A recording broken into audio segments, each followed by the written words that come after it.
ਜਨਸ਼ਕਤੀ news Punjab ਦੇਖ ਰਹੇ ਦਰਸ਼ਕੋ, ਤੁਹਾਡਾ ਸਵਾਗਤ ਹੈ। ਤਰਜੀਹ ਆਖਦਾ ਹਾਂ ਤੇ ਮੈਂ ਹਾਂ ਅਮਨਜੀਤ ਸਿੰਘ ਖਹਿਰਾ।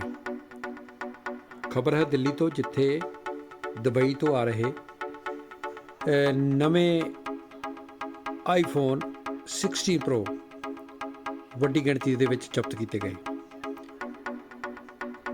ਆਓ ਤੁਹਾਨੂੰ ਦਿਖਾਉਂਦੇ ਹਾਂ ਕੁਝ ਅਹਿਮ ਤਸਵੀਰਾਂ ਦਿੱਲੀ ਇੰਟਰਨੈਸ਼ਨਲ ਏਅਰਪੋਰਟ ਦੀਆਂ, ਜਿੱਥੇ ਇਹ ਸਾਰੀ ਘਟਨਾ ਨੂੰ ਅੰਜਾਮ ਦਿੱਤਾ ਗਿਆ। ਮਿਲੀ ਜਾਣਕਾਰੀ ਅਨੁਸਾਰ ਇਹ ਫ਼ੋਨ ਦੁਬਈ ਤੋਂ ਭਾਰਤ ਸਮਗਲ ਕੀਤੇ ਜਾ ਰਹੇ ਸਨ। ਤੁਸੀਂ ਵੀ ਦੇਖ ਲਵੋ ਇਹ ਤਸਵੀਰਾਂ।